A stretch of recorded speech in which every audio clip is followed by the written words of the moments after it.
Hoka, hey, Alita Army. Welcome to the Alita live stream of June the 21st, 2024. Alita's relationship with Figure 4, where we discuss all things to do with the movie Alita Battle Angel, the source manga Gundam, and the greatly desired sequels. I am your host, Creek Indian from Denver, Colorado. And with me today is from Fountain, Colorado, is Lee. How's it going, Lee? Hey, not too bad. How about yourself? Real good, real good. Angelus won't be with us, except he might be in the chat later. He's in Los Angeles right now, so so he's not going to be able to come on the stream, obviously. But we will see how he likes it over here in good old USA, as they would say. So He's in Los Angeles, you said? yeah, that's right. And I'm going to meet him on Thursday in Austin. I'm going to fly down there and we're going to, kind of, see Troublemaker Studios. Okay. We may not get in, but but we'll definitely get to see the gate anyway. and I guess we're going to go to McKinney Falls and stuff like that. So, we're going to have a good time regardless, Oh, good. So, yeah, that'd be pretty neat. He and his cousin are actually going to be there. So, so anyway, what's happening down there in Fountain, Lee? No, not a whole lot. Small town. Not a lot happens. Yeah, that's right. That's a good thing, I guess, isn't it? I think so. I prefer it to the alternative of maybe too much happening. Yeah.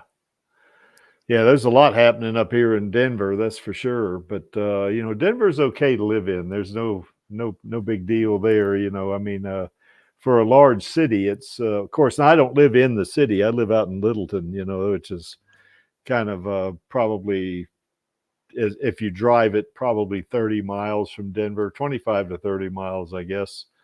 So I'm kind of southwest of Denver, and I've invited, I invited Matu, I invited Channel, and probably Chaos. He usually makes, I think Chaos works, so he may not make it right away, but he'll probably be here a little later on. So, and let's see, who else did I invite?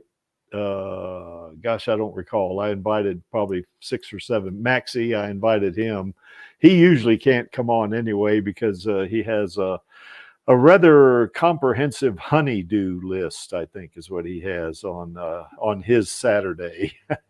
So that's the way that works sometimes,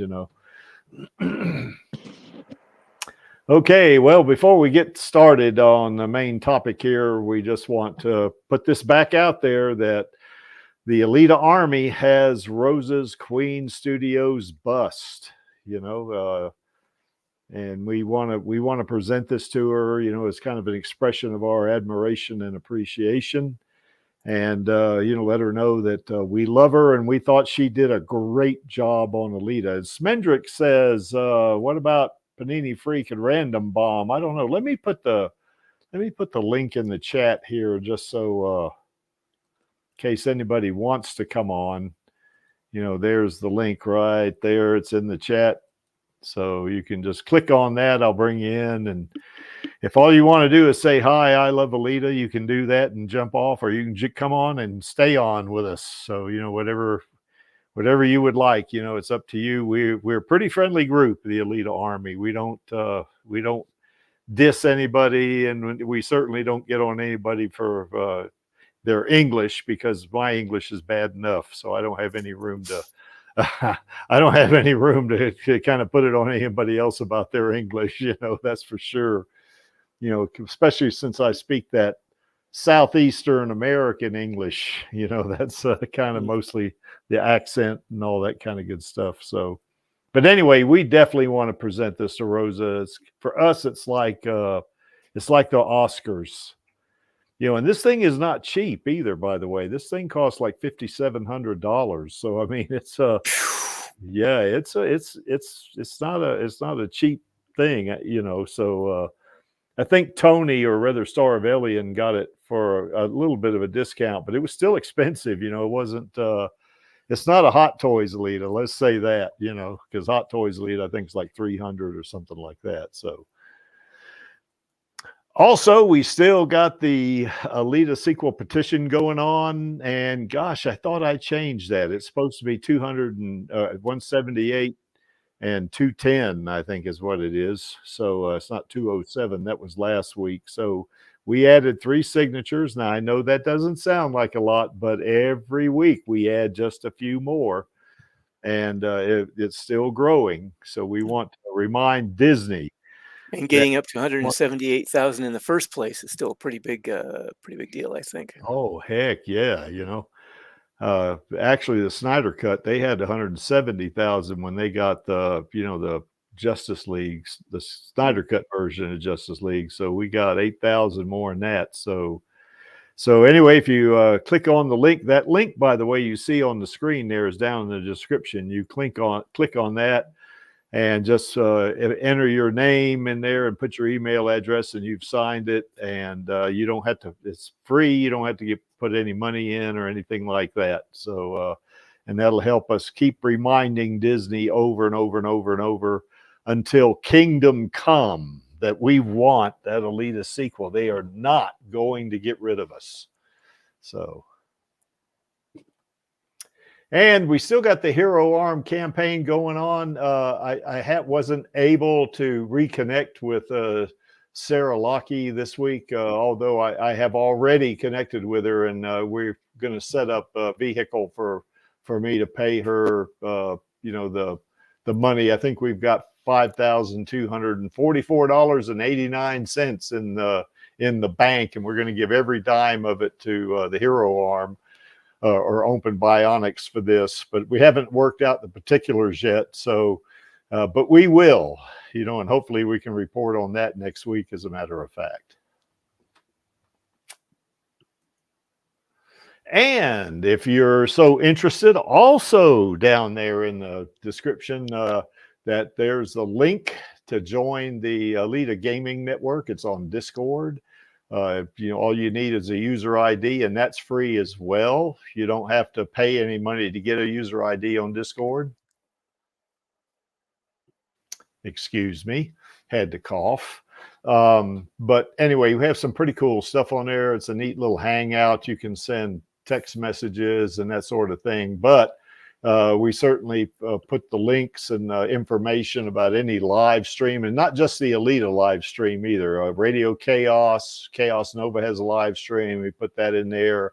I think I put Culture Casino's link in there a couple of times too, because he's in the Alita Army. And you can go check those out. Certainly, we got text channels that you can actually enter. Anybody can enter anything. Now, there's rules. We don't want to put anything untoward in there, anything like that, but and we certainly don't want any politics in there either. So, just we want to have it just for fun. And we do even have voice channels if you're interested in that. So there you have it. So I think we've got like 23 people in the Alita Gaming Network right now. I think it's it's still in the infant stages, so it's got a long way to go in terms of growing membership, but it's intended for folks to get on there and have fun. And don't worry if you think there's some kind of evil individual on there or something, either me or Matu will kick them right out, And yeah, that's right, Smendrick. We are only here for our girl, or only there to the Discord channel for our girl as well. So, so join that. We're having a lot of fun with that. I try to post something on there every day for folks to look at, and I think Maxie even puts the links for Radio Chaos in there and so forth, and so does Chaos Nova. He puts his stuff in there as well. So, but if anybody there's a creative channel there as well. You see the one there under text channel says user creations. It's not just text. I mean, certainly you put text in there, but you can put a link in there. If you've done some artwork, you can upload that, and we can look at it, and stuff like that. So, it's just all around meant to have fun with this thing, So anyway, that it is what it is, and we just love it. So, okay. And here's another thing. This I mentioned him a while ago, and this is not the only promotion I did for Alita. Now, when I say promotion, when I send these guys a text, and I don't always give them a super chat. Sometimes they display my chats on there, even if they're not super chats. You know, I mean, they'll do. This guy, Culture Casino, he has a podcast he does twice a week, I think, and he uploads videos. And he and another guy named Mr. H Reviews, his name is Nate. He does reviews of movies and things like that. So, and I put chats on there, and I did one last week, but I couldn't find it to put the I guess the graphic up there. But I also did a chat on that one as well. And the idea here is even though you see that question there, I'm not asking about Alita. I was asking about the Acolyte series, a Star Wars series. You know, about whether they think it's worth watching or something like that, you know. And of course, you know, he said, well, he has to watch it because he does a review on it, you know, but he said he'd let me know that kind of thing. But the important thing is you see it says Creek Indian, but it's got Alita Army behind it, you know. So people see that Alita, you know. And just about every time I'm on there, I get some love for Alita. You know, just about every time. I think I've only seen one, I wouldn't call it a negative comment, you know, in the chat, but not, you know, over supportive, but 90% of them are all supportive. I always get mostly get stuff like, well, we need a sequel and stuff like that. And when I put this particular super chat on him, is that he said, I'm in the Alita Army. That's what he said live, you know. So I said, oh, okay, I got to start promoting his channel then. So I actually put his channel on mine, you know, so people can see it when they go to my channel. So he's a really good guy. He has really good content, and it's fun he does hangouts, you know, as well. And it's really, really fun to get on his channel, you know. Now, I didn't really promote Alita on another channel, but KranberriJam had a stream today where she did some artwork on it, and she played a game too at the end, which was kind of fun to watch her play the game. And she kind of gets all excited and stuff like that, you know, when she plays the game, and that was a lot of fun, you know. But anyway, I send chats there too as well, you know. So so you can check out KranberriJam's channel as well. She plays Martian Memory. No, she doesn't play that. She plays, I forget the name of the game she played today, but it's one of those anime-oriented games with the cute little girls, and you know, she has to. The one I was watching her do it, and I got a big kick out of her. She kind of freaks out when you have to get these arrows, you know, that come across the screen, and you got to kind of, you know, hit every one of them or something. And she freaks out. Oh, wow, there's so many arrows and stuff like that, you know. And it's really funny watching her play it, you know. But she drew today a character. I don't know who it is, but I think it's the character that she uses for her avatar as well. So anyway, yeah, you can go to YouTube and check out KranberriJam's channel. As a matter of fact, I did put the link to that particular stream in our Discords in the Alita Gaming server, you know. So if you want to go check that out, you can join the Discord Alita Army Network or Alita Gaming Network. And we might have misnamed that thing, as a matter of fact. You know, we don't just do games on there, obviously. Now, I know Angelus has put recordings of Stellar Blade on there, and certainly, you know, Chaos has put, you know, Martian Memory on there and stuff like that, you know. So, you know, so we do have games on there, but that's not the only thing it is, you know, so. Okay, so Lee, any thoughts? Nothing really worth mentioning. Okay. Well, let's talk now. This might be a little bit of a short stream tonight. I don't know. You know, we'll see how that goes. If I don't shut my mouth, it might not be a short stream. But today we've done streams in the past, you know, about Alita. At least I know we've done a couple of streams about Alita's love interest, you know, but that was more of a superficial look at it, you know.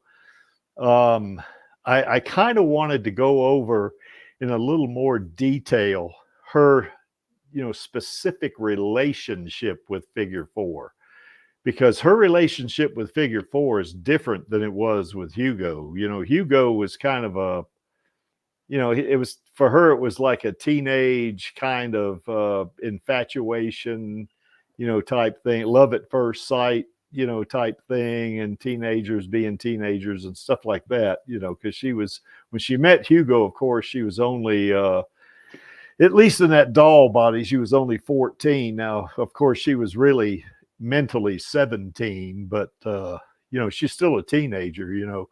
Mhm. Here with Figure 4, he's like 21 years old. And so he's about the same age. Well, Hugo was like 18, I think, in the movie. And I think he was somewhere, he might have been 16 in the manga. I don't remember. I don't recall them mentioning his age in the manga, but he was still a teenager.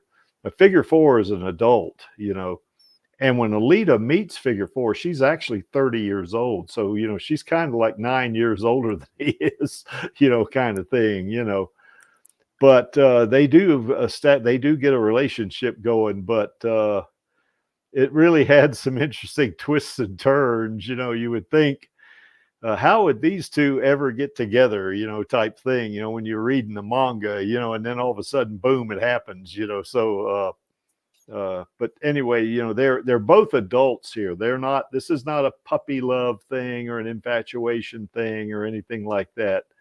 These two genuinely love each other. Not that teenagers can't love you, you know, I mean, they can do that, but they don't have the experience, you know, they don't have that, you know. So Alita certainly is a full grown woman at this point, and It's Figure a 4, deeper affection than maybe what yeah, she and Hugo had, because Hugo didn't feel the same way about her that, well, the yeah. manga one didn't anyway. Yeah, that's right. Well, I think even the movie, Hugo, when he, you know, I think initially in the movie, when he, remember she said, Ito found me in the scrapyard, you know, Mhm. and you know, his eyes kind of wide. Well, that would mean you were from, Yeah, you he know, was and then only you got, interested in her just because of that, but towards the end of it, he actually told her, "I love you." yeah, And I don't that's think right. the, Hugo in the manga ever said that to her. Yeah, yeah, he never did, you know. So initially, even in the movie, he was only interested in her because he was hello channel bon, how you Hi. doing, how are you doing? Um. Well, That bad, huh? not terrible. How's finals going? I'd rather not say it publicly. Oh, okay, then we'll stop at that point. We were just setting up the relationship between Figure 4 and Alita, you know, in terms of the difference between this relationship and her relationship with Hugo. You know, Hugo was more of a teenage, you know, type of thing. Well, especially for Alita, she was only 14 years old, you know, I guess mentally, or at least Why? in her body, you know. So, I thought she was like 17 because she was yeah, 17 at Manu, yeah, whatever, and it's not. She doesn't age when in the coma or yeah, whatever you call that. So she'd be about the same age mentally. So yeah. 17.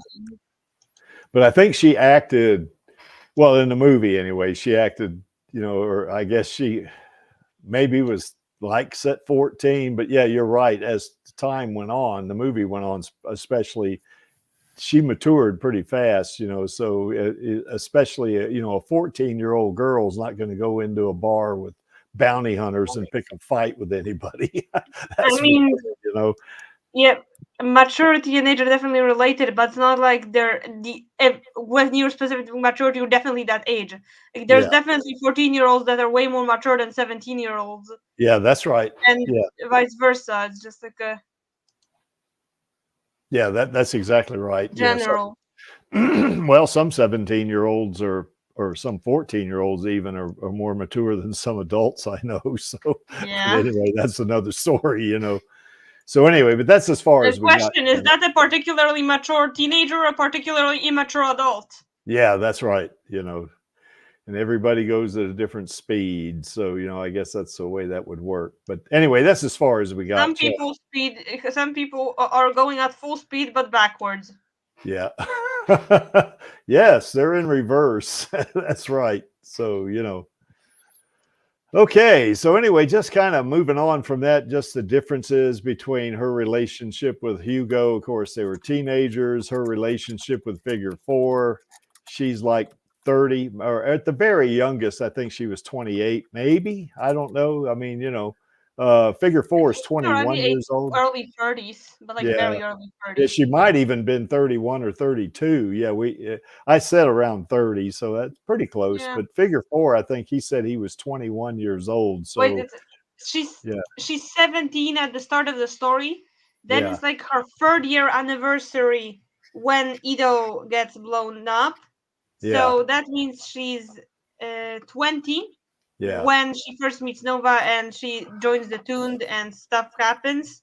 And then there's an 11-year time skip, meaning she should be 31 now. Yeah, that's right. So she's 10 years older than Figure 4, you know. But when you're an adult, it doesn't matter as much, you know, I guess. You know, and I think an 18 or 19-year-old dating a 13 or 14-year-old would be not too cool, you know. But in the case of adults, you know, I mean, it's a little different because they're both mature, you know. So anyway, some adults are anyway. So anyway, that's as far as we got, channel. So anyway, who is Figure 4? Anyway, now I know Den and I have had this discussion about whether Figure 4 was a Polynesian or an American Indian. I tend to think he was an American Indian. And I think Den said, well, no, he was a fisherman, you know. And I said, well, there are American Indians that are fishermen, you know, that they fish, you know. So anybody who lives on a coastline is likely to be a fisherman. Yeah, that's right. You know. Well, my ancestors, my Indian ancestors were fishermen, you know. I mean, no, we weren't. When we lived up in Alaska, we had a lake nearby. Me and my brother and my father were fishermen for a little bit. Yeah. I mean, it's just kind of a natural thing. I tend to think he's an American Indian, you know, or at the very least, he's like Uncle Creek. He's a mixed blood, you know, but he probably does have, you know, native ancestry, you know, and that's the way I see it anyway. I could be wrong about that, you know. He does live in Alhambra, California, you know, which is on the coast. Now, Alhambra today is not actually on the coast, but if you remember, if you've read the manga, you know that he told Alita that he lived on the coast in Alhambra because the ocean had, what he said, had swole up, you know, as opposed to the, you know, sea level rising, you know. So, you know, Alhambra at this point was on the coast, you know, and in the well, I guess in the manga it's like the 23rd century, isn't it? Something like, or 24th century. Yeah, 26. I'm sorry? Isn't it the 26th in the 26th century in the manga? I thought he was 21, but you could be right. 21 is I think Mars Chronicle happens in the 21st century. Yeah, you got me. Yeah, you got me thinking now. I'm not sure. No, I'm just gonna Google it. Yeah, that's all right. You know, but anyway, he's an adult. That's the main thing. He's an extremely skilled fighter, you know, and as he defeated 38 cyborgs, he, you know, now he did fight AR. Well, I don't know if you call it a fight. AR-6 ripped his arm off, you know, his right arm. So technically, AR-6 did not rip his arm off. He charged at AR-6, tried to hit it with. I'm not sure if I'm supposed to be saying hit him or hit her. Hit him with his arm, and his arm kind of just detached. Yeah, that's right. I guess he. Yeah, from I guess. The blow. Well, AR-6 is actually, which is simultaneously more badass and kind of pathetic. Yeah, that's true. But AR-6 is the female version of Zex. So you know, that's because Zex later, you know, he preferred to be a male gender, you know. So that's the way that worked out for him. But anyway, that's another story. From the wiki, the story, as in the official main story, starts in the year 2533. So it is the 26th century. Okay. Okay, that the wiki, I guess that's more of the movie oriented, because Badman says that in the Mars Chronicles, yeah, well, no, he says Mars Chronicles in the 24th century. So, okay, it makes that sense. makes sense. 100 years earlier, so that math checks out. Yeah, that the makes reason sense. you don't really see the number 2533 anywhere in the manga is because they use the Sputnik calendar. So that's 577 in Sputnik years. Yeah, that's right. Because they started the new years, the new calendar based on Sputnik, going up. So anyway, that's the way it works. So I think it was 1957 when that happened. Which I guess they did because Christianity is no longer the dominant religion, so it felt weird to keep using the Christian calendar when Christianity is a religious minority. Yeah, that's right. And he's a big fella. He's 6'5", I guess, or about that, or 196 centimeters. I got the impression he was also kind of almost supernaturally tough. Yes, he is supernaturally tough. I mean, any meat boy that can take down 38 cyborgs has got to be supernaturally tough, you would think. Yeah, for sure. Yeah, he's extremely strong, that's for sure too. Weight, they actually don't go into his height and weight. I'm just estimating based on him standing next to Alita and all that. To me, he was like 6'5", because he was way taller than her. And who knows how much he weighed? I mean, I did a BMI calculator. If you're 6'5" and you weigh this, your BMI is 28 point something or other. So I said, okay, he's got to be at least 109 kilograms or 240 pounds, So he's bigger enough that he can carry her like a little backpack. Yes, that's right. Yeah, we're going to get to that, as a matter of fact. He's not only a tough dude, he's extremely strong. That's for sure. I wonder what he could bench press. That would be interesting to find out, wouldn't it? So, and last but not least, he kind of had the hots for Alita the first time he saw her. I mean, they were on that train, and he decided, oh, there's a cute girl, I'm going to go check her out, kind of thing. And Yog was telling him all the time, don't mess with her. That's the angel of death, And, so anyway, he was, but he sometimes figure 4 is not the brightest bulb in the bunch, His crush was stronger than his survival instincts. That's exactly right. But he sees this cute girl over there, and he's got to go check that out, is what he's got to do. So, I guess all of us would say, hey, we don't blame him, I mean, that's the way that one works, I suppose, and if Angelus was here, he would say, yeah, she's got the uwu. That's why he did it. So, anyway, that's figure 4 in a nutshell right there. Is there anything else you guys can think of that I might have left off the list there? Because that's just kind of a really high, superficial list, Yeah. Here's a good point. Badman says that Alita probably doesn't weigh. Now, I think we've conjectured in the past that how much Alita weighed in her berserker body. We don't know how much she weighs in her tuned body, but I think some of us conjectured that she might have weighed 300 pounds. I'm not sure, Oh, we lost channel. But she definitely, hey, Hoka, hey, from LA. Look at that. How's it going, Angelus? So anyway, he's there in LA right now, and he's in the chat. So y'all can say hi to LA. LA Angelus is what we'll call him from now on.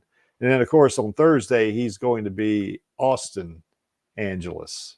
So Angelus will be kind of a Texan then, won't he? So anyway, well, Angelus, we were just talking about how figure 4 is, he was attracted to Alita the first time he sees her because ooh, and he couldn't stay away, and then of course the rest is history, Yeah, lost Angelus. Yeah, that's right. So anyway, can you think of anything else, Lee, that I know that's kind of a high level description there. Well, I can't think of anything we haven't already discussed with him. I mean, it's a subject we covered, I think, a couple of times. Yeah. Yeah, that's right. Yeah. Because I guess their relationship has become kind of iconic, considering. Yeah, I think so, you know. So anyway, as we mentioned a while ago, kind of a figure 4, he kind of, he thought, well, what a cute girl. I'm gonna go check her out, you know. And he originally starts, he meets her on the train, and they're on that, what they call in the manga, the atomic train. So and they're going along there in the Badlands, I guess, and she's playing a harmonica, and of course you don't see the whole thing here. I couldn't put all the panels in there, obviously, but he actually takes the harmonica from her, you know, and he says, hey, I can play a harmonica pretty good myself, and of course he doesn't play it that well, you know, for sure. And so she takes it back from him, you know, and then of course he's kind of, he wants to know this really cute girl, and he says, hey, name's figure 4, and you? And she says Alita, you know, and he's kind of looking at her gun, you know, and he says, hey, that's some rifle you got there. What are you going to do? You going to start a war, Alita, or something like that? And she stops playing, puts her finger in the center of his forehead, like you see there, and said, you should be careful, Mr. 4, Mr. 4, you know, if you get close to me, he says, she says, if you get too involved with me, you'll find yourself in an early grave. Happens to everyone. Of course, she's got her finger in the center of his forehead, you know. So, but of course he doesn't, that doesn't dissuade him one bit. You know, he sees this girl, he wants to get to know her, and he just stays after it, you know. So, not knowing that, well, I guess he knew that she was called the Angel of Death, but it probably didn't, well, I know it didn't faze him. You know, Yolg was beside himself trying to get him to stop, you know, but I suspect he's probably not as superstitious as some of the average people around who might have bought into that. Yeah, plus he's pretty tough, you know, and he's got, I wouldn't say he's got superhuman strength, but he's stronger than most humans, that's for sure, you know. So now Alita, on the other hand, does have superhuman strength, you know. So yeah. I mean, but he doesn't know that at this point, you know. All he sees is a cute girl he wants to get to know, you know. And of course, then that whole panel thing there where she's got her finger in the center of his forehead, you know, that to me is really funny, you know. So that's how they meet. They meet on the train, and of course, eventually the train is attacked by the barjack. You know, they're trying to take it out, or you know, whatever they were wanting to do with it. And they, of course, Alita, you know, gets involved in the fight and all that kind of stuff. What is Angela saying here? That's possible, Angelus. Maybe they were like, subpar cyborgs, like you say, you know. Let's see, Bad Man. Yeah, figure 4 can use the Hertz of Heian, because she even said at one time, you know, it surprised her that he knew he knew how to use the Hertz of Heian, you know, which is that heart strike, you know, is what I guess is what it means in German, you know. So he's, that surprised her that he knew that, you know. And of course, he doesn't really impress her too much right here. You know, I mean, she may think he's cute, but you know, she's not particularly attracted to him in any kind of sexual way or anything like that. You know, she seems to find him interesting, at least. Yeah, that's right. So there's Channel. Channel made it back. My connection was crappy. Yeah, I promise you, I didn't kick you out, Channel. So I know, just your voice started breaking. So that's definitely the connection. Yeah. So anyway, certainly, being told that Alita's the Angel of Death doesn't dissuade him, and Angela says, yeah, it doesn't dissuade us either. You know, the Alita army, it doesn't. So you know, she's a force to be reckoned with, you know, but that doesn't bother him. He wants to meet this girl, you know, that's what he wants to do, you know. So and being as big and tough as he is, that probably factors into his kind of confidence, you know, that he probably feels at this point that she's not a threat or something like that, not knowing, you know, that what she is capable of, even in the tuned body. You know, I don't think the tuned body is as powerful as the berserker body, but it's still pretty damn powerful. You know, I mean, like say, she's got superhuman strength. I mean, she could make quick work out of him with no problem, you know. So anyway, any thoughts about Alita meeting Figure 4 on the train? Either you, Lee, or Channel. Any thoughts about that? Nope, there she goes again. Oh, man. Well, I really like that picture of her playing the harmonica there. Yeah, that's sort of iconic. Encompasses her sense of isolation and the sort of a kind of a Western style look there, which I thought was neat. Yeah, funny you mentioned that. That one of my favorite movies is a movie called Once Upon a Time in the West. I don't know if you've ever seen that. Probably not. Sounds familiar though.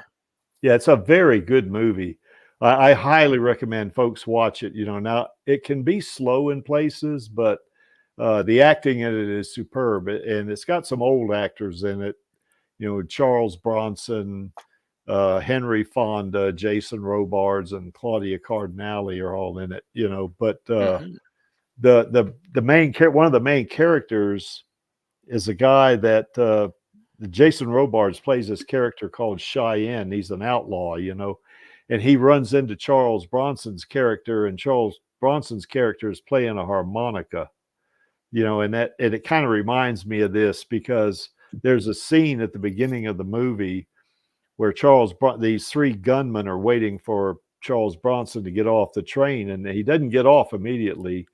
And they start to walk away, and then the next thing you hear is this harmonica being played, you know, and then the three gunmen turn around, and he's playing that harmonica, you know, looking at him, and then basically he said that, you know, that he wanted to know where he wanted to go after this gunman, and one of the other gunmen, a guy named Jack Elam, you know, said, no, that this guy Frank, he said, Frank sent us, you know. And then Charles Bronson says, well, did you bring a horse for me? You know, and the gunman says, oh, it looks like we're shy one horse because they only had 3 horses, you know, and the other 2 guys are laughing, you know, and Charles Bronson just shakes his head, no, like, no, you brought too many. And that's what this kind of reminds me of, you know, her playing this harmonica like that, you know. I mean, it's kind of it's all, I mean, you could look at it almost as ominous, you know. I mean, you know, she's she's going to be you know, playing this harmonica, and if you're not careful around her, you know, she can take you out, you know, easily, you know, pretty quick. So anyway, that I didn't mean to regale y'all with a Western story, but yeah, it's okay. Yeah. So yeah, Batman says that Alita probably thought Figure 4 was comic relief. So yeah, but to your point, Lee, she may have been interested in him. And actually, that's another thing about Figure 4 that I think I kind of like about him. He doesn't seem too bothered by being the comic relief occasionally. He doesn't seem to have such a high opinion of himself. Yeah, he does. That he sees himself as above that kind of thing. Yeah, I think so. Yeah. And she probably thinks he's cute, you know. Yeah, X-Man 577 said that was a good story I told about that. Yeah, Once Upon a Time in the West. You guys look that up. It's a really good movie. Now, it's a 3-hour movie, so be prepared, you know. I mean, ooh, yeah. But it is a good movie. You know, it came out in 1968, I think, somewhere in there, 68 or 69, you know. And I guess I just don't see the ominous aspect of the picture. I mean, the expression she's got is a very sort of sad, melancholy looking expression. Yeah, that's right. Yeah. But, I mean, to me at least, anyway. Yeah. Well, and it does. I think it does to me too. But the fact she's playing the harmonica kind of reminds me of that Western, you know. So, you know, like, you know, here's gives that kind of vibe. Yeah, you know, here's this here's this very dangerous person playing a harmonica, which is this gunman, this guy that Charles Bronson plays. He's a very dangerous gunman. You know, I mean, he's, you know, he shot down those 3 guys at the beginning, you know. So, but it's a pretty good movie, you know. Anyway, it's not as good as Alita, obviously. So, okay. Any other thoughts about Figure 4 meeting Alita there, Lee, that you can think of? Yeah, not really, I'm afraid. Well, this whole relationship kind of got off on the wrong foot, I think. Well, it made an impact on Figure. Yeah, it did. A physical impact, even.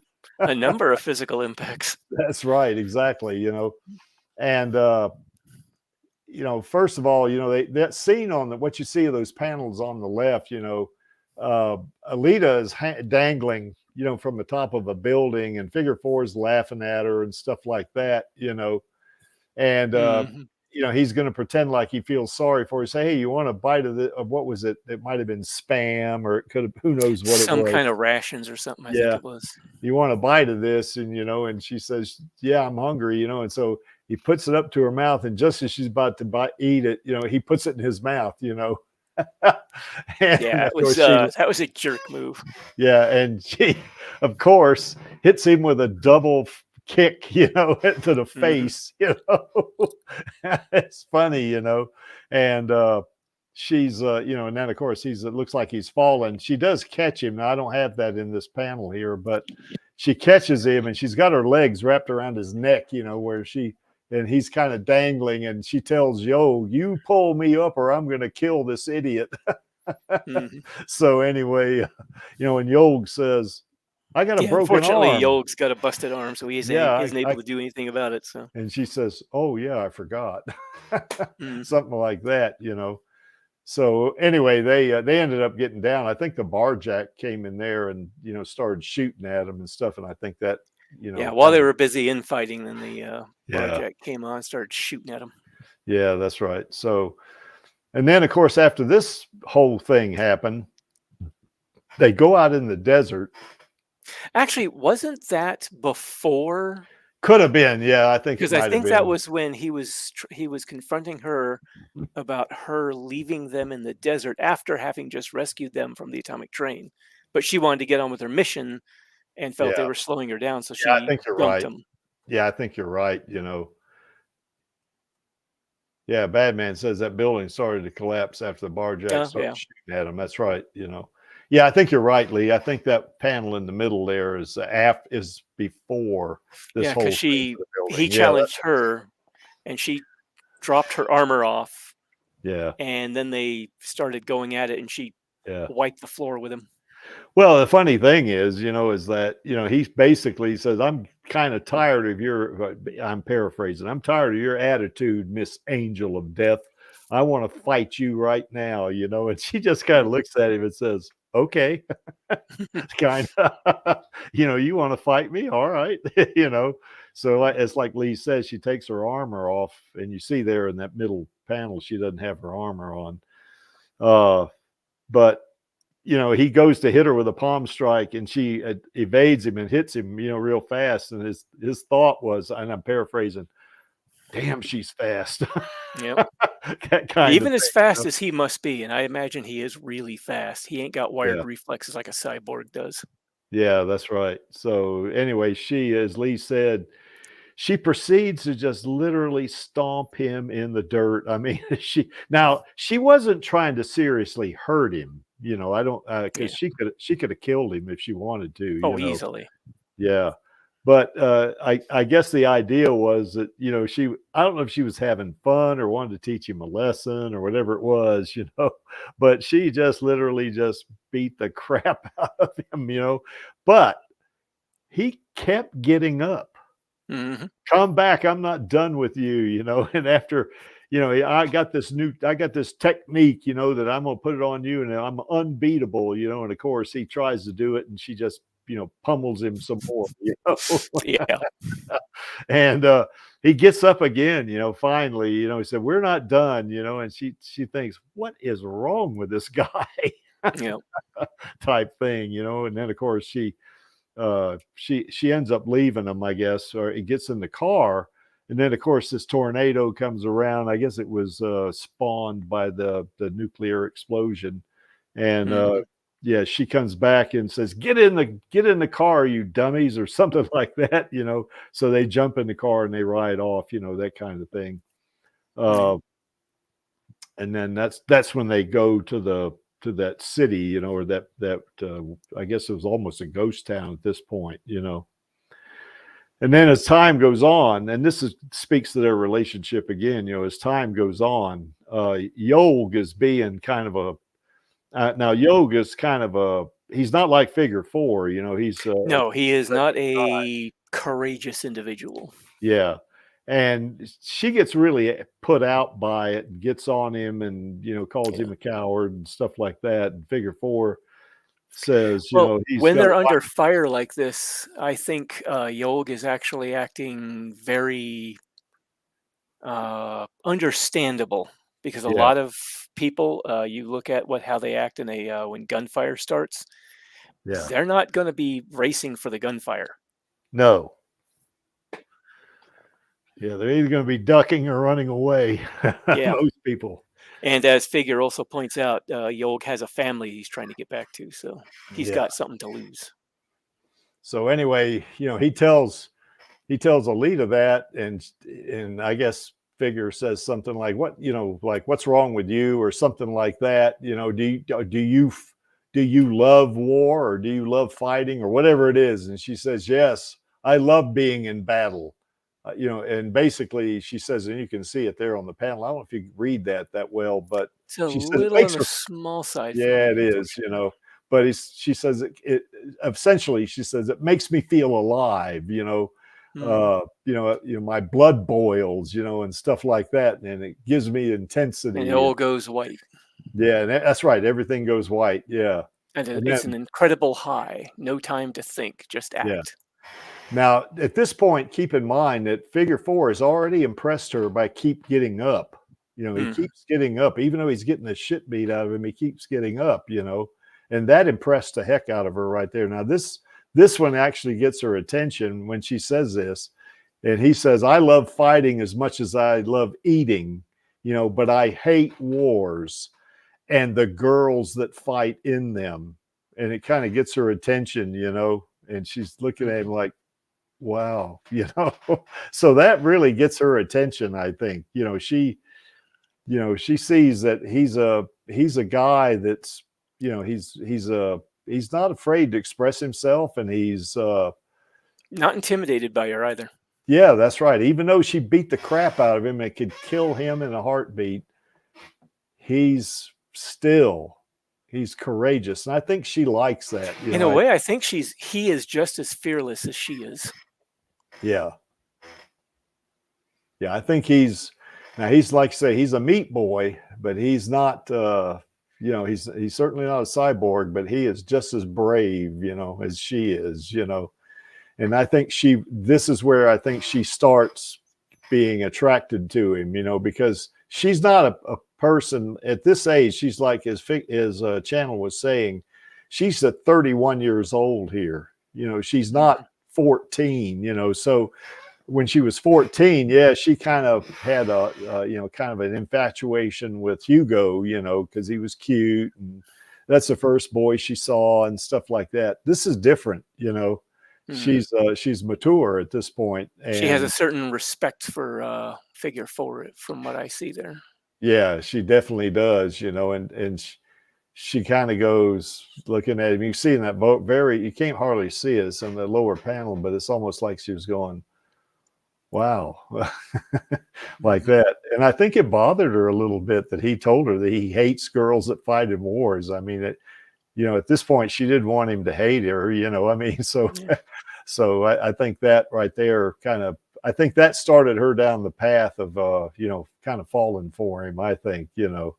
Possibly, so, yeah, you know, so because she had immense respect for him, I think, you know. So anyway, and these two bicker a lot too early on, you know, they do, you know, you know, it's kind you know, and when I remember when I was reading the manga, you know, the first time, and I was reading through this part, I said, "Oh boy, I know what's going to happen here," and it did. So anyway, she, you know, kind of falls for him, I guess. You know, of course, I think I don't think he fell for her, but he was definitely attracted to her at the beginning. You know, so.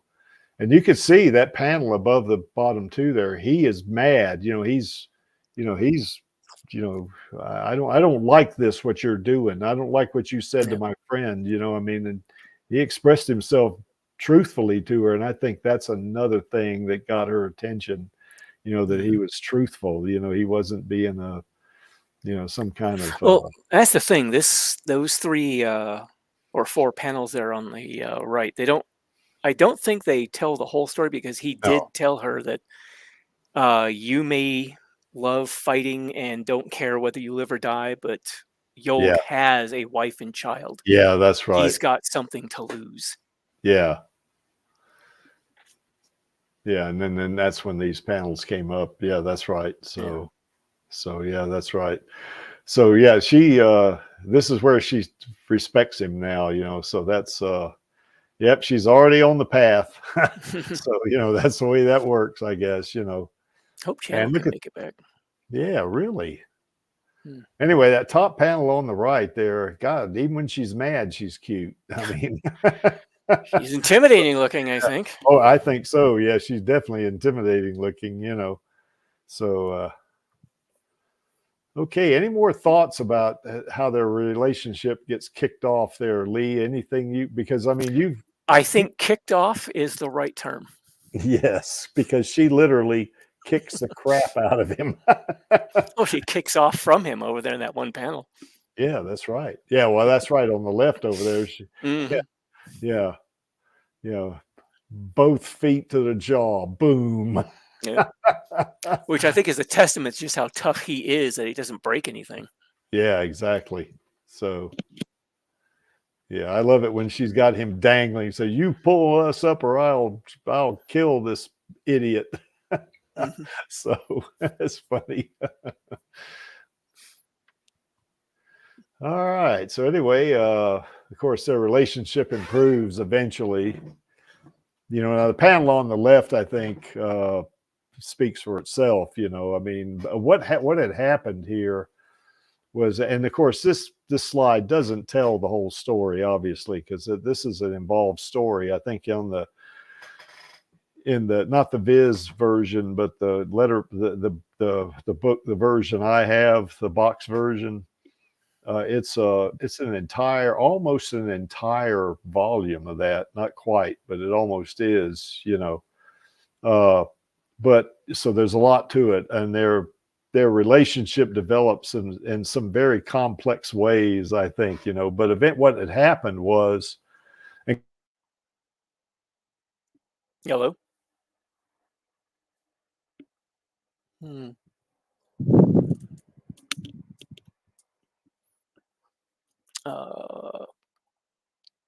Creek?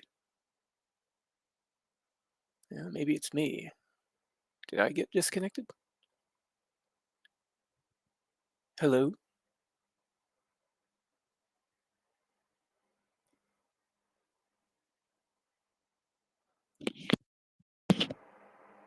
Testing, testing.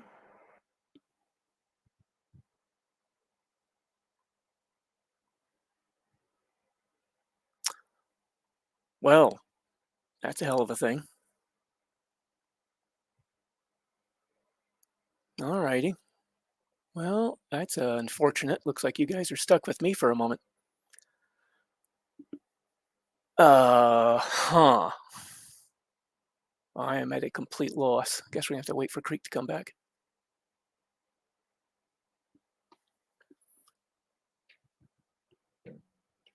Well, shoot.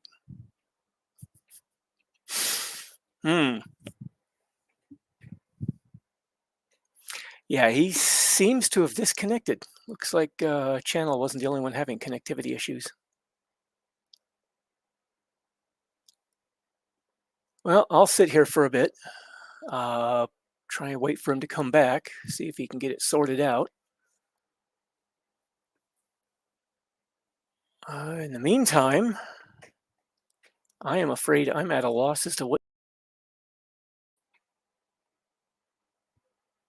Hello? Yeah, my internet dropped off for some reason. So Oh. yeah. Let me get back to the presentation here. Alrighty. You still in the host spot? Okay, good. Yeah, I'm still in the host spot. Yeah. So anyway, here's where we were right here, I think. Yep. And let's see, do we still got our folks? Yep, we still got 6. Well, we only got 6 people, but that's okay.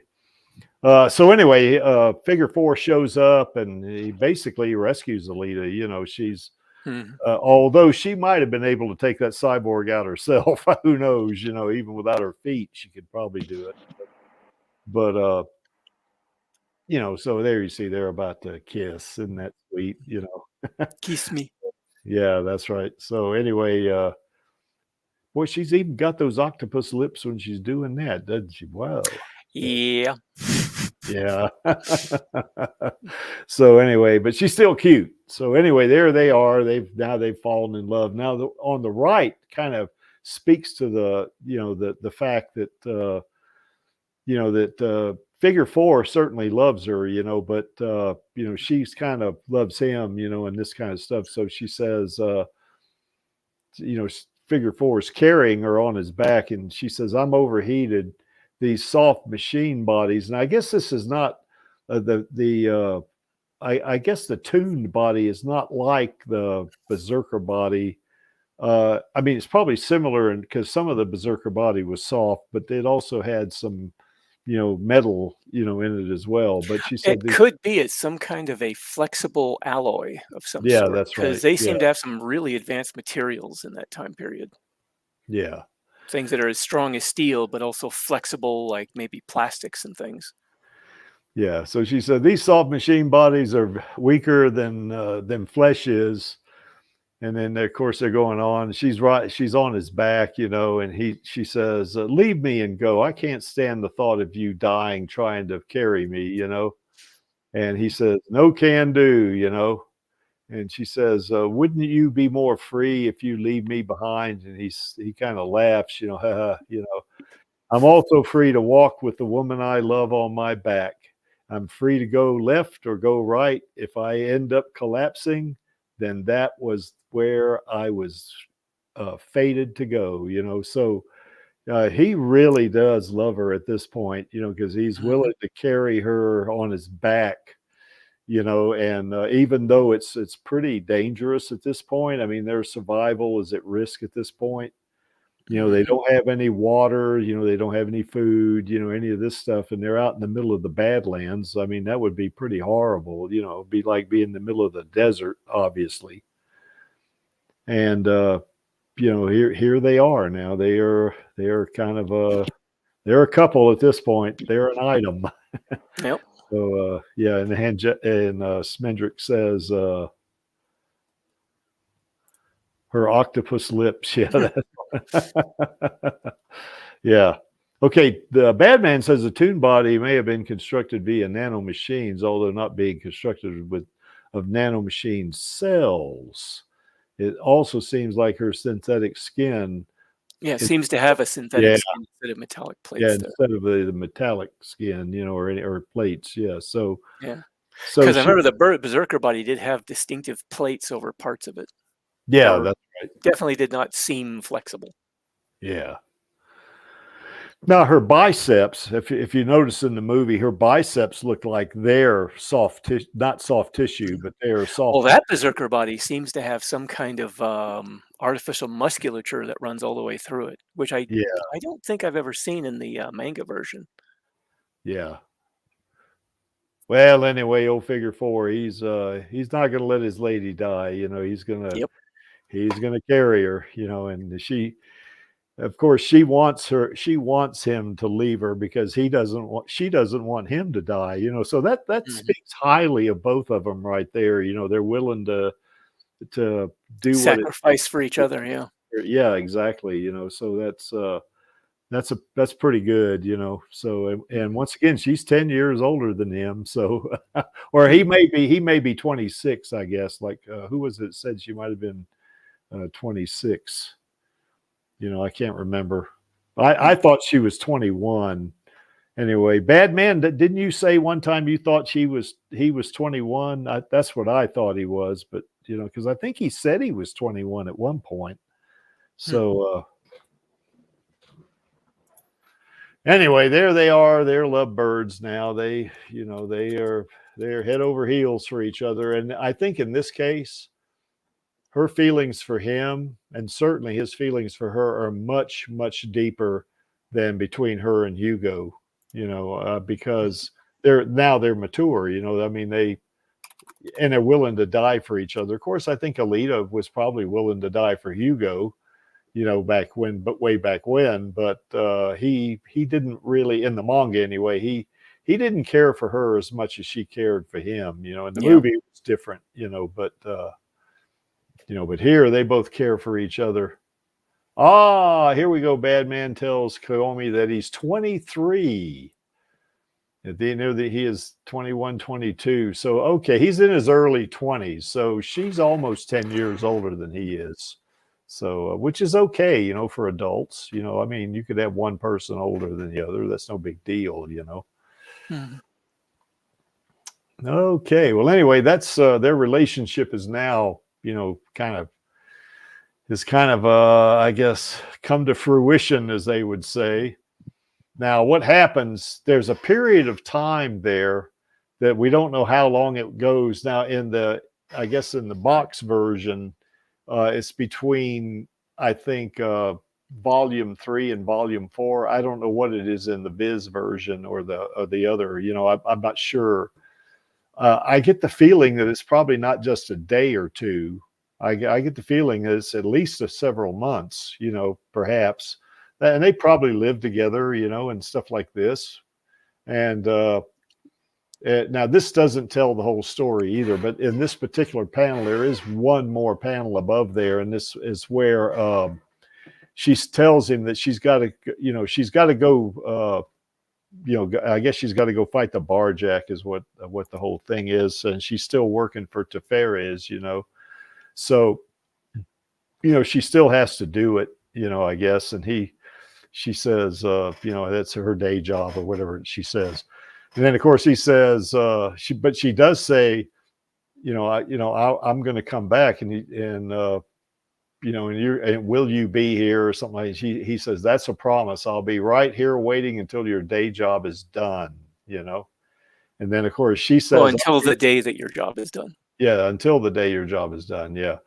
Then I'll be back. Don't worry about me. And of course they kiss, and then she says, and don't cheat on me.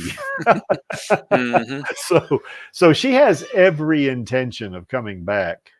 You know, I mean, she does. You know, I think her thought at this point is she was going to go do this, finish the mission.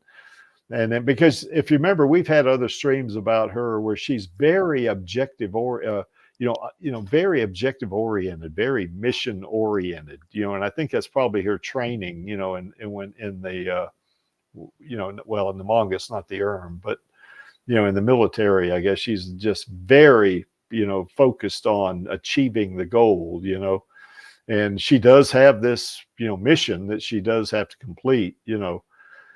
But it kind of looks like to me, and I could be wrong about this. I don't know if you know about this, Lee, or maybe Bad Man or somebody else out there that's read the manga, how long they stayed together before she decided she had to, you know, go finish the mission.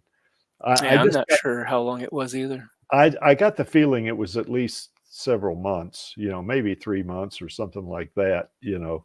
Yeah, possibly. And yeah. So anyway, they, you know, and of course, all of this, you know, before, and you can see there that, you know, that's Alhambra where they are, and you see the water. Now, Alhambra today is not like that. It's out east of LA, you know, so it's not, you know, it's not, you know, there's no water like the Pacific Ocean is not up where Alhambra is, you know. Yeah. Looks like the water line raised to turn the buildings into islands that people live on. And it could have been that, remember that extinction event that in the manga that happened, what was it, 2010 or whatever it was, I can't remember, may have triggered an earthquake that, you know, maybe California's part of it slid into the sea or something, who knows, you know. Yeah.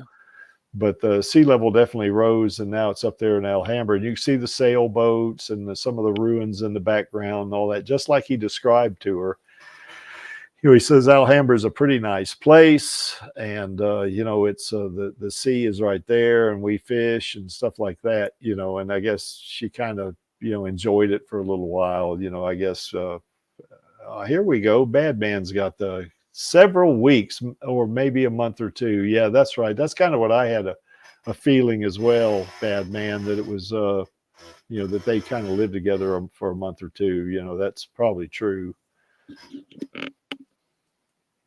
So anyway, and I apologize for the quality of this particular panel. I tried to look for it on the internet so I could just download it, but I couldn't find it anywhere. So I had to go take my camera and take a shot of it, you know, and I kind of squared it up as much as I could, you know, that kind of thing. But it was well, it's actually pretty crisp quality there. The words actually stand out better than some of the other ones I was seeing. Yeah, and I think the paper in that paperback is a little yellowish, not yellow, but you know, kind of like the color you see there. So, but anyway, Alita has every intention of coming back. You know, she definitely does. You know. So, you know, and she doesn't want to leave him permanently. She just wants to, you know, be back in a little while, you know. So I was noticing her expression on her face here too in the lower right-hand panel. Yeah, she looks more like she did in her arc in the scrapyard. Yeah, she has a more open sort of expression on her face. Yeah, she doesn't have that intense glare, does she? Yeah, she doesn't have that. She looks content, doesn't she, actually?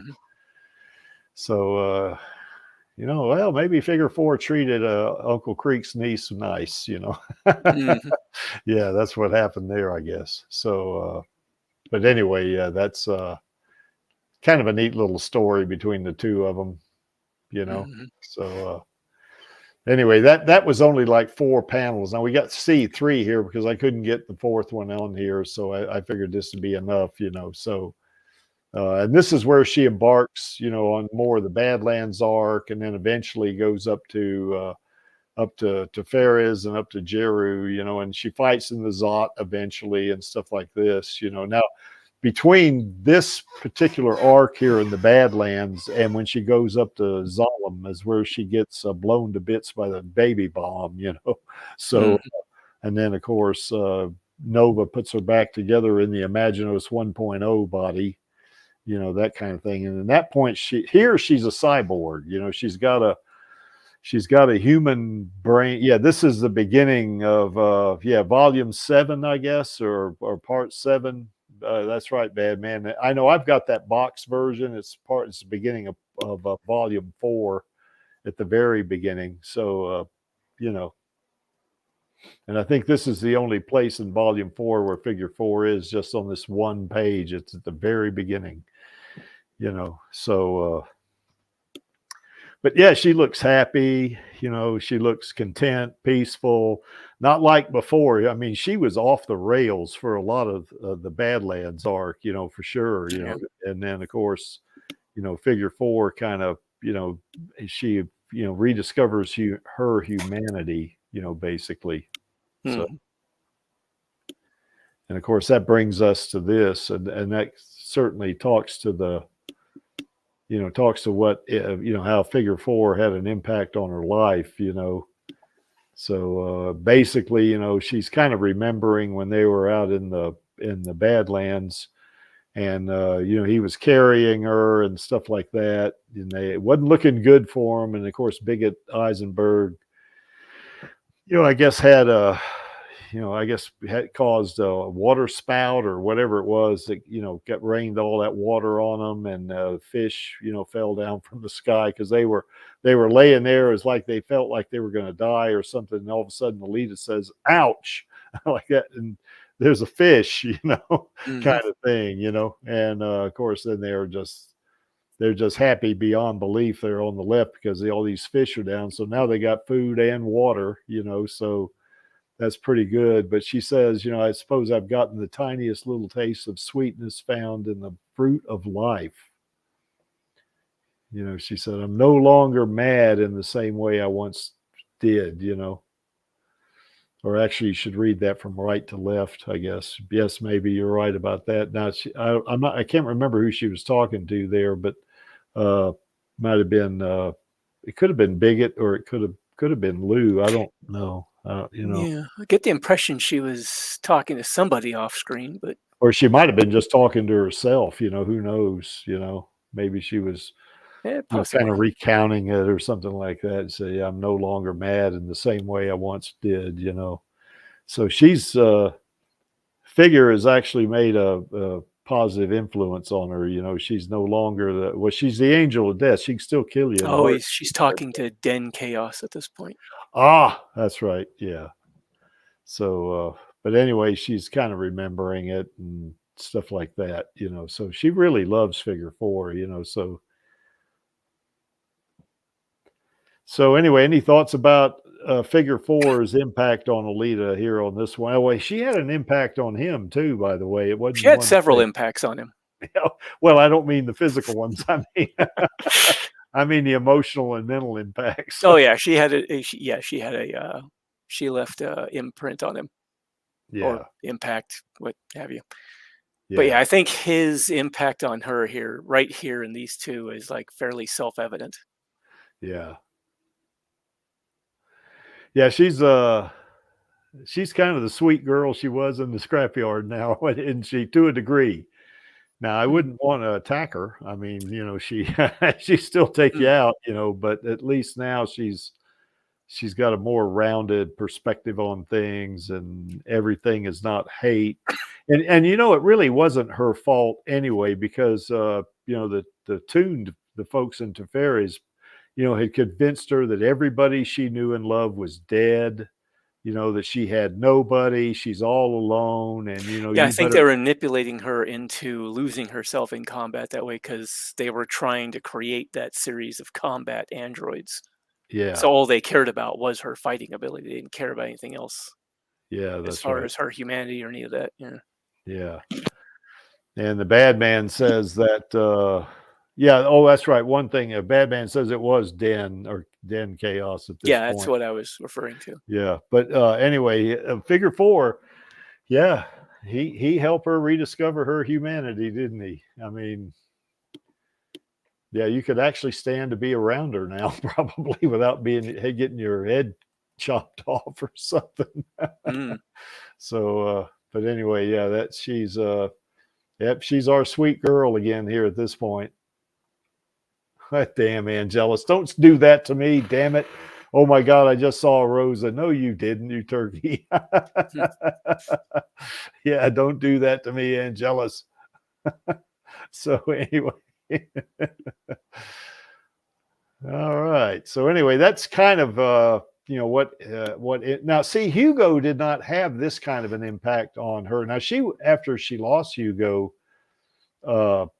she was sad for a long time. She was depressed, you know. Yeah, she was heartbroken, and because she really did care about him, but it wasn't sort of the deep mutual connection that she and Figure have. Yeah, that's right. So, and plus she was a little more immature and stuff like that at that point. You know, here she's like, say, she's in her early 30s. I mean, she's a show enough woman at this point. You know, she's been through some shit. Yeah, she has. And but when she lost Hugo, you remember she wanted to play motorball and stuff like that and get violent so she could forget, you know. Yeah, she became pretty cold. Yeah, but here she's not that way. I mean, granted, she hadn't really lost Figure 4. I mean, she's leaving him in her mind at this point, it's temporary. You know, she's going to come back. She has something to live for now. Yeah, that's right. So. Yeah, I hope they put this in the sequel. You know, this would be probably in Alita 3, I would say. I mean, she might meet Figure 4 at the end of Alita 2, maybe on the train, let's say.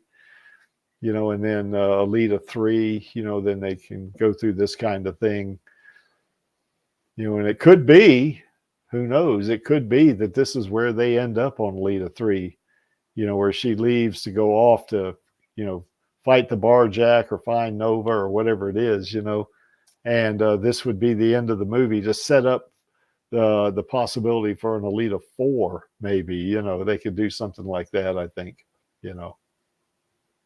And one of the knocks I've heard on the movie in terms of the love story between her and Hugo is that they didn't think the love story was deep enough, you know, that it wasn't. Well, it wasn't really supposed to be that deep. No, it really wasn't, because Hugo really, well, at least in the manga. In the movie, it was different, but in the manga, you know, he really didn't care about her too much until the very end, you know, and then he did. But you know, in the movie, well, even then, in the manga, he never, even towards the end, he didn't care as much about her as the Keenan Johnson's version of Hugo. Yeah, he actually ended up falling in love with her. Yeah. Towards the end, as much as she cared about him, but it just that's right. Casanova. Yep. Yeah, you know, when Angela said, "I just saw Rosa," Smendrick started laughing about that. Mm-hmm. Yeah, you know, probably Angelus, there's probably like anywhere from, you know, there's probably 10 million people in LA proper, or who knows, I don't know how many there are. So yeah, the odds of you seeing Rosa just walking around there is going to be pretty low, I think. So yeah, you've got some territory to cover for yeah, you do. So anyway, any other thoughts about Figure 4's impact on Alita? Not really. You know, I would say that if Alita hadn't have, you know, if she hadn't have prioritized her mission, at this point, they probably just would have lived together forever. I'm not sure they would have been able to, actually. Yeah. Keep in mind, she's still in that tuned body, and it's got those tracking systems in it. Yeah, that's right. So if she didn't get back on task, they probably would have sent something to make her get back on task, and it could have possibly threatened the people around her, including Figure. Yeah, which wouldn't have been smart, but it doesn't. No. It wouldn't have made the people that she cares about any safer. Yeah, that's right. Which kind of makes it sad, doesn't it? So yeah. Okay, so they do get reunited, but not in the way you think. Now, this is two different arcs right here. The panel on the left is at the end of Last Order, and what had happened was you know, Alita had already fought Nazat. You know, she was in the Imaginos 2.1 body. She was immensely OP compared to what she was in the tuned body, and certainly she was an android. And even though she was an android, she still remembered Figure, because she was saying that there was, I think toward the end here, just before you see that panel on the right, she said the one promise, which is probably the most important for me to keep, I can't keep. So she had you know, I guess some of her DNA or something like that. She had her full organic brain still in that box. So all they had to do was just extract DNA from that and bioprint a new body. Yeah, and which is what she did, you know. And then of course, you know, Figure and Ito and Koyomi show up at that. Yeah, I guess organic printer or whatever you want to call it, kind of like a 3D printer, and you know, it says thank you, just and printed a new body around. Yeah, and hope we meet all your printing needs, or something like that. It said something like that, yeah. And then finally, you know, it opens up, and then there she is, the human Alita, you know, on the left, and then of course she says, "Let her fulfill my promise instead." You know, the human Alita. I want her to forget about the life of combat and find happiness. Mm-hmm. So that is really touching, you know. And that also speaks for how deep her feelings are for Figure, you know, because she wants him to be happy, you know, even if it's with her clone, you know. So, and of course, I guess the technology they had there, this version of Alita remembers everything up to the baby bomb incident, probably, you know. Well, so, according to what Nova said, he reconstructed everything, including all of the memories and stuff that she had. So yeah, And of course, Figure, he's he still, he still loves her, because that's what he and Ito and Koyomi, they were looking for. They went up to Fairies, they went up to Jeru, looking for her, and of course they find this bio printed version of Alita, this clone, So, but this is Alita, I mean, it is, it's like a twin almost, if you could think of it, so. I would actually say this might be closer to the original Alita here. And the Alita that we end up following through Last Order is sort of like the android twin. Yeah, that's right. Well, I do remember, I think you could even technically say this Alita is actually a copy. Yeah, I think Ito said that. Splattered, and then that brain got reconstructed into a new brain, and then that brain, they had the body bioprinted around. So you've got the copy of the original that's got a new body, and then you've got the android, which is a twin of the copy of the original with the bio. Yeah. Well, as a matter of fact, Ito even called the android, he called her the other Alita, didn't he, or something like that? I think. I can't remember. It's been so long, but I don't doubt that there was. Yeah, because he said, "I'm happy for this Alita, but what about the other Alita?" And he was just looking up. He's looking up to wondering where she was and stuff like that. I don't doubt he cared about both of them, so he was concerned about the other one as well. Yeah, that's right. Now what you see on the left is canon. Now the one on the right, I wouldn't say that's canon, but it was one of those little side stories, and it was what they call it, the flower of life or tree of life. The tree of life. From my understanding, it was Kashiro was having some health problems, and he was afraid he wouldn't get the chance to finish the story the way he wanted to, so he rushed it and created this ending. And it wasn't the ending he wanted, but he was afraid it would be the only one he'd get the chance to create. Yeah. So. But in the one on the right there, Figure 4 certainly is looking for, just, like after when she leaves him in Alhambra, I guess. And, I guess, her DNA is in this, what was it? It wasn't a tree. It was, what was it? I don't remember. The tree of life was that nanotech construct that that's right, out from her body, melding into the material of the space elevator to stabilize it. It was coming apart. Yeah.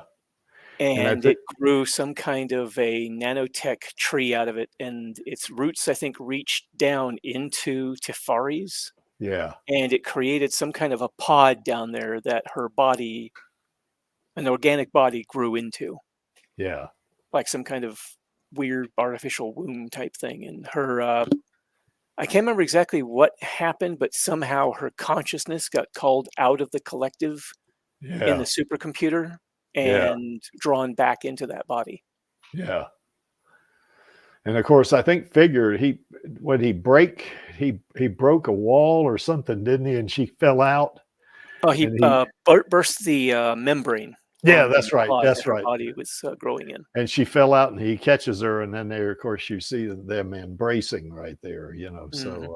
So that the one on the right definitely is not canon. That's the one, as Lee was saying, is more of a kind of Kashiro.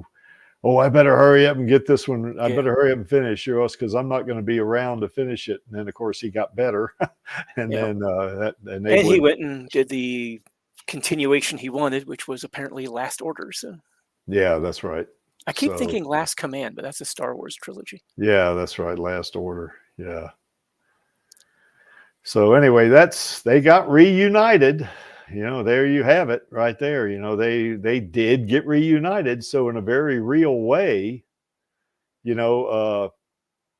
she wasn't lying. She would see him again, and she did, so like she says there on the right or left panel, it's like, let her fulfill my promise instead. Yeah.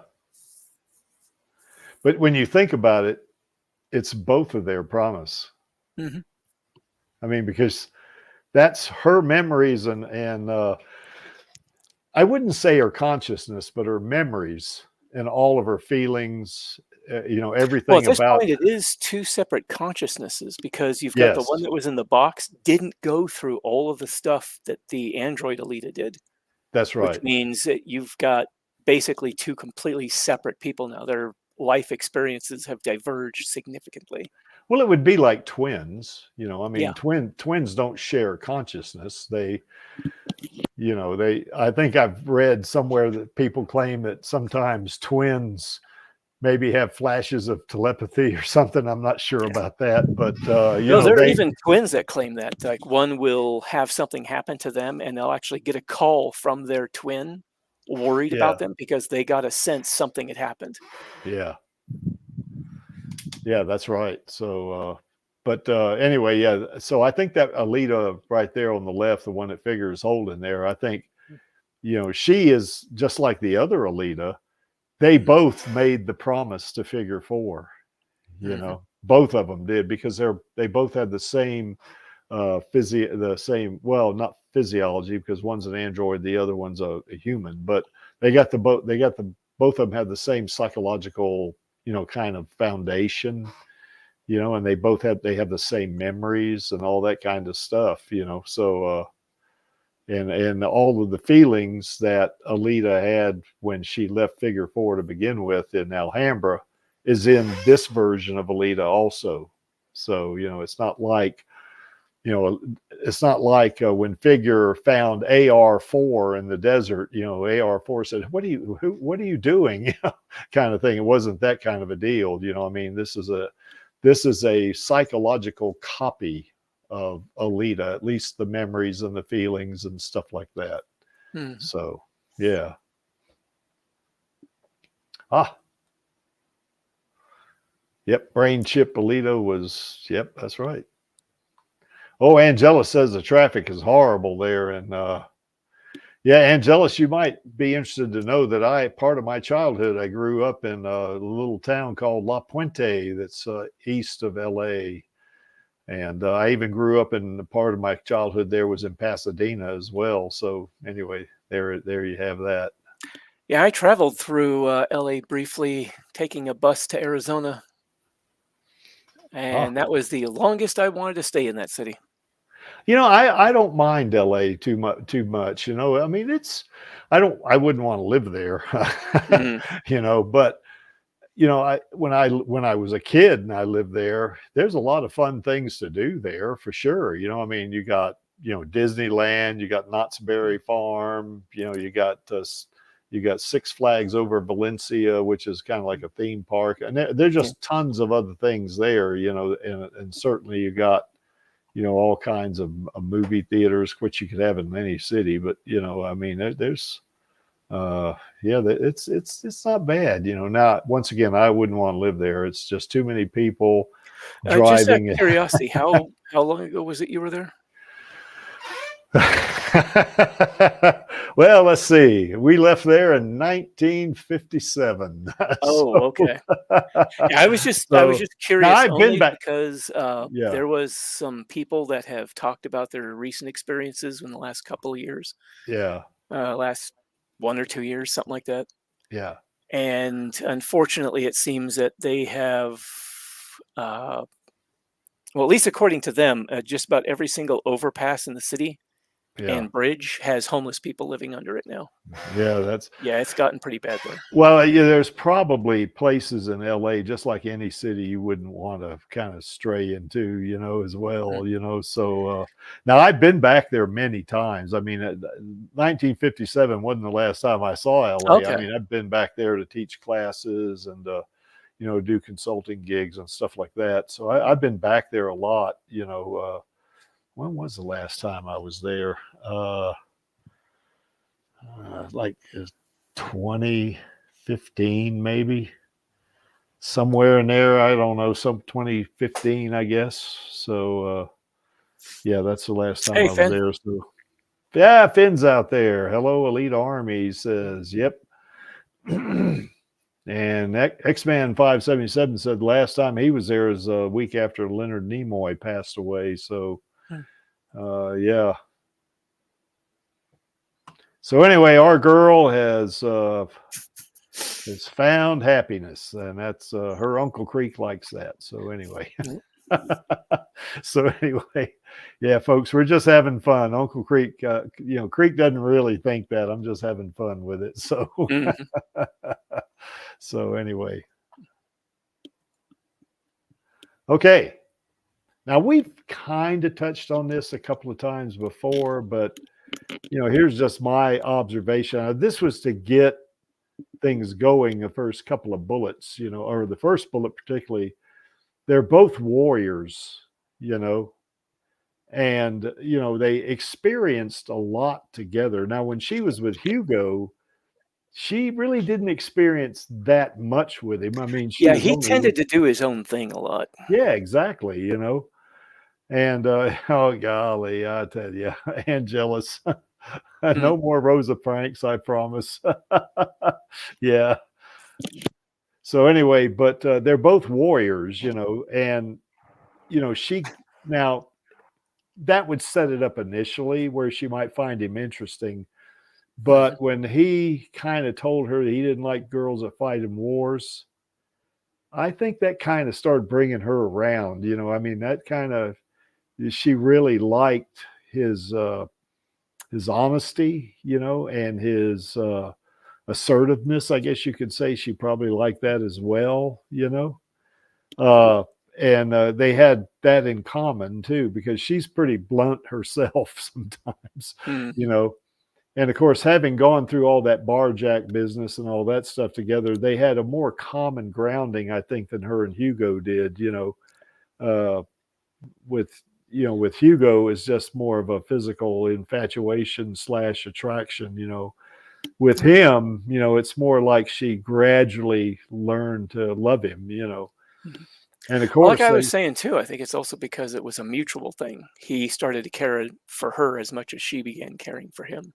Yeah, that's right. Because Hugo in the manga didn't really care for Alita very much until the very end, and then she was just this cute girl that hung around him. He didn't seem to really. Yeah, that's right. Think a whole lot of her. Now the movie's different, obviously, because Hugo in the movie falls in love with her. But that's.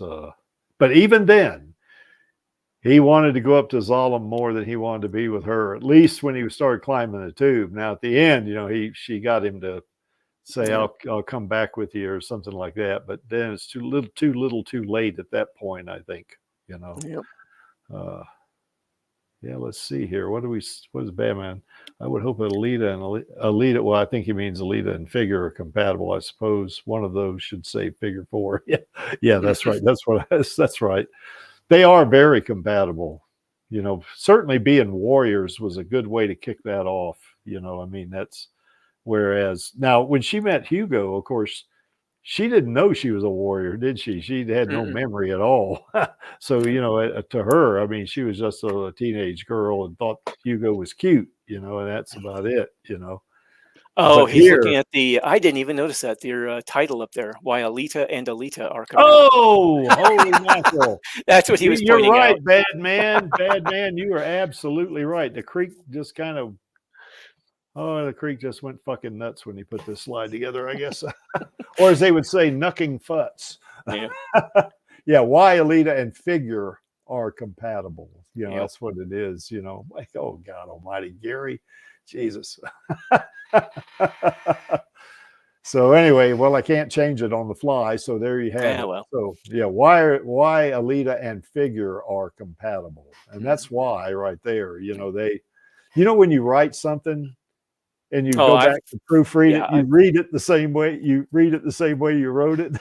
That's why I go over my stuff so often, because every time I do, it's like I find one more thing that I'm like, that's not what I meant. Well, I started doing this on Wednesday, so I should have caught it, but I didn't, oh well. But and they're both fearless. They both go all in for the people they care about. They both have a great deal of perseverance. Yeah. And they're both warriors. Yeah, and I think they end up both of them respect each other. Oh yeah, I think the respect came first, then they started falling in love with each other. Yeah, I think so, Yeah, you could see the respect growing in Alita when she was beating the shit out of him and he kept getting up. Mm-hmm. What's wrong with this guy? He keeps getting up. Yeah, which kind of reminded me of Alita. It's like she didn't know how to stay down either. Yeah, that's right. That's right. When she was down there with Grishka, didn't she? You thought she would just curl up and say, "Okay, I'm done." No, not her, not our girl. Yep. No, sir. She's gonna ram her hand right in his eye and say, "Fuck your mercy." Yep. Yeah, I love that. Boy, I'd love that. She's knocking Figure around. He's like, "Is that all you got?" Yeah. On the ground bleeding. He's like, "Is that all you got?" Yeah. Yeah, all you got. Now I'm going to put this one technique on you. It makes me unbeatable. Yeah. She says, "Yeah, go ahead." It was funny as heck. I really love that set of panels, you know, where he tries to kick her. He tries to do one of those sweeps on her and she just jumps straight up in the air. Yep. Comes down on top of him, beats him up some more. Oh, God. It's so funny, you know.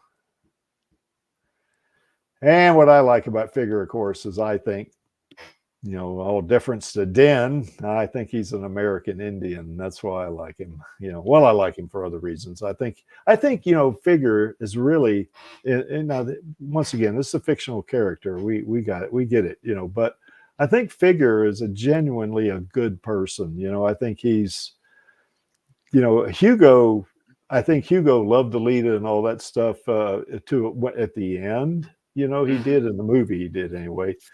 But he always had this element of him of I wouldn't say ne'er-do-well, but I would say willing to sacrifice whatever it took to attain his goals. And that can lead to some very bad places. Yeah. And the fact that he was jacking cyborgs, now I guess in that culture, jacking cyborgs wasn't illegal. So maybe he didn't have an element of criminality, but certainly you would have to question the morality of. Yeah, I was always a little confused by this. Like, was it actually illegal or was it just frowned on? Yeah, I don't know, you know. But anyway, Hugo was doing it. See, Figure doesn't do that stuff. He's, I think, a genuinely good person that tries to do the right thing and all that stuff, you know. So, and that's another reason probably Alita started falling for him, you know, because she saw a genuine good heart, you know. So. Okay, well, anyway, that's kind of about all I got there, Lee. You know, on this, any other thoughts about why Alita and Alita are compatible? Well, if Alita and Alita are compatible, it's because they're the same person, so they certainly would be compatible. Yeah. Yeah. So, any other thoughts though about Alita and Figure? Not really. Yeah, I think this jumps out at me anyway. Yeah, I think this relationship is more, I think it's more grounded than the one she had with Hugo. And as a matter of fact, I saw an interview with Rosa, you know, because at that point back in 2019, they were all, you know, kind of anticipating, yeah, we might get a sequel here and stuff like this, you know. And one of the interviewers says, well, what is the person you want, you know, you had a Hugo in the first movie, what's the person in the second movie? And she didn't hesitate. She said, figure four, yeah, you know, like that, you know. And you know, that's, you know, because she read the manga, you know, so she knows, you know. So anyway. I don't know, Badman, if Figure actually killed 38 cyborgs or if he just it never actually. The impression I always got when he took out that one cyborg that cut in front of him in line. Yeah. I don't think he killed that guy. He just, you know, beat him up and tossed him aside. Yeah. Now he did kill the cyborg. It was trying to get Alita, wasn't he? He did kill him, I think. But but I don't know if he killed. The phrasing was always defeat 100 cyborgs, I think. Yeah. It was never specifically to kill. It was just defeat them in a fight. Yeah. That kind of makes him like Goku, doesn't it? I mean, he wants to fight. Goku loves fighting as well, you know. So anyway, God, I guess I wish Chandler could have come back on. Her internet must have did like what mine did, you know. Must have just crashed on her, I guess. All right. Well, any other topics there, Lee, that you can think of? Not really. Yeah, I think this was a really good topic. I was looking forward to this one because, you know, we've on Alita so much you know, I know I have a tendency to do this myself, concentrate on her almost like she's a superhero. She's not a superhero. I've said that many she's not a times. superhero. She is a But hero, but she's not a superhero. well, she does have superhero level abilities. She has that, you know, I but think no, you just use superhuman abilities because, you know, it's super above human capability. In some cases, that's right. far above human capability. Yeah, way above human even in her I guess her tuned body. Remember when her and Figure and Yolg ran into the Barjack? She was well on her way to taking out every one of those Barjack soldiers, wasn't she? And of course, Yolg betrayed them, and that was that. You know. So anyway, which, by the way, I think speaks to Figure's character. He forgave Yolg after Yolg sacrificed himself to try to save them. Yeah, that was really good. Yeah. I really like Figure 4. I think he's, you know, we are going to get sequels, you guys. We are going to get these sequels. Now, here's the thing. I am looking forward to seeing who. I really hope they get Jason Momoa to play Figure 4. That would be great because, well, he is Polynesian. You know, he's a Samoan, I guess. And I think he's a Samoan. Or is he Hawaiian? Maybe, I don't know. But anyway, yeah, I think he even has the look for me. You know, and he'd have to shave his beard, obviously, but I think he'd do that for part, wouldn't he? So, yeah. I was just thinking in the manga, I think the jacking that they were doing, well, they were stealing people's spines in the manga. That's right. Yeah, it wasn't really the same thing. No. Yeah, the manga, that's getting people's spines. That you kill them when you do that. I mean, I don't get it. Well, it doesn't kill them, but it makes it so that they'll never be able to live a normal life ever again. Yeah, that's right. Because for whatever reason, they can't make a spine in the manga, which seems odd. I mean, if they can do all this other stuff, but they can't. Yeah, there's no way they can't make an actual spine. I mean, come on. Yeah, exactly. Oh, well, okay. Well, that's our girl in Figure 4. You know, I think that's a really good match. I'm so looking forward to that in Alita 3. That is going to be so cool. You know, now they probably won't be able to devote an entire movie to the relationship because you're going to need to have action, and movies are short. Yeah, I just saw something here. I was looking at the wiki trying to see if I could get some kind of look at their legal code, if there was anything. There's not a lot on it, but in the Southern District, there is a place where Kiyomi, I think she ends up working. It's a newsroom. It's called the Screwhead Times. I was just kind of thinking that maybe where Screwhead gets her name from. She was named after the newsroom or the news agency that Kiyomi ends up working for later on in the manga. Maybe, yeah. Yeah, it's a thought. Or maybe Screwhead will come back in the sequel, and she will find the Screwhead Times. She will maybe make it. You know, maybe. All right. So anyway, that's you know, did we miss anything? I don't think so. You know, I mean, I think we'll all be pleased with Figure 4 and Alita having a relationship in Alita 3 is when that would happen. I think she would probably meet Figure at the end of Alita 2 on the train, and then of course they would probably, you know, kind of go into the relationship in Alita 3. I hope Alita. Yeah, I hope Alita 2 and 3 are both 3-hour movies. That would be great, you know. So, and of course, as you can see from that middle panel right there, Alita does love her Uncle Creek. Not as much as she loves Figure 4, but you know, maybe that's okay. Yeah.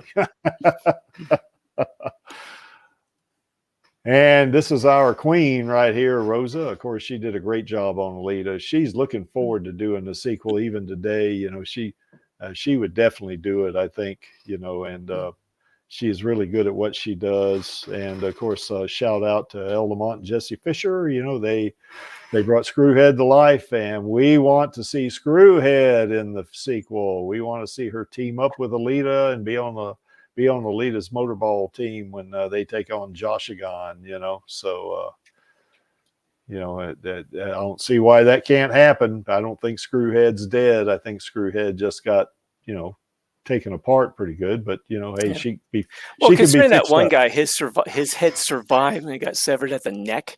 Yeah. And he got, you know, kicked off of the track. I think her being cut apart at the waist, all it did was just paralyze her. It seems highly unlikely in light. Well, it probably not also knocked her out. You know, I mean, yeah. You know, I mean, when you get knocked out, you don't necessarily die. You know, I mean, well, yeah. So anyway, Screwhead's not dead. Screwhead's coming back. And all three of these ladies are really good at what they do. That's for sure. But as the Creek says every week, you know, it sure don't hurt that they're pretty, because they are, you know, and they're really good at what they do. They're professionals, these three. So, you know, we want them in a sequel. Disney, damn it, give us that damn sequel for Christ's sake. Anyway, all right. So I guess tomorrow and this is one of the reasons I picked this topic too. I sent Maxie a DM on this, and you know, what we're going to go over there in Radio Chaos, and Maxie's going to be the host, is that it's going to kind of pick up to where we left off here with this one, you know, where you had Bio Alita, you know, or Human Alita, you know, after Figure 4, you know, kind of meets. Well, I was actually just thinking about this while we were talking about it too. It's like, what, I mean, she basically lives happily ever after, but that could encompass quite a few other adventures she might end up having with Figure and whatever family the two of them. And of course, the way Kishiro likes to screw with his characters, hopefully he'll leave those two alone. You know, but you know how he does. Yeah. And that Alita still knows Panzerkunst. Now, she's not going to be able to, you know, utilize all of it, but she'll be able to do some damage to somebody, certainly. She's certainly, like, say, a black belt in karate. She's probably at least as good as that. But anyway, that's another story. So, you know, what would Bio Alita do after the end of Last Order? Well, I just think she'd live with Figure 4. That's what I think she'd do, you know. So, and that would be that, you know. All right, but anyway, that's on Radio Chaos tomorrow, and join us for that. Maxie's going to be the host. I'm still going to be there, and Jealous, I think, will be probably in the chat. I'm not sure he'll be able to get on there. Yeah, we need the Alitas to come back. You know, that's right. We sure do. All righty. So, Alita Army, just one more thing that we're putting into both these streams is I kind of want to kind of put out there that we are a positive fandom. We're not, you know, you hear so many times about fandoms that are really toxic, and, you know, they kind of abuse each other, and they, you know, the fans, you know, people get doxxed and stuff like that. We don't do that. You know, we just love our character. We love Alita. We love the movie, and we want a sequel. And, you know, we try to stay positive as we can. That doesn't mean we can't have disagreements. Certainly we can, because we're like a big extended family. But we want to stay positive. So, and yes, we are the Alita Army, and we are here to stay, Disney. You're not going to get rid of us. You know, oh, we'll just keep dragging them through the mud and they'll give up eventually. You don't know, you know, Disney, you don't know the Creek very well saying that. I'll be 98 years old doing this stuff if you hadn't given us a sequel by then. You know? What is this Alita avocados thing? What is that, Finn? Yeah, what is that? All righty. So anyway, why is this image here? Well, that image is there because the Creek likes it, and the Creek is running the stream. That's why it's here.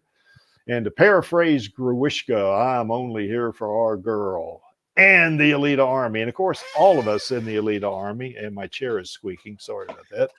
All of us in the Alita Army are only here for our girl. And that just leaves us one last thing to do, and that is to do the call to action, and that would be on my count of 3.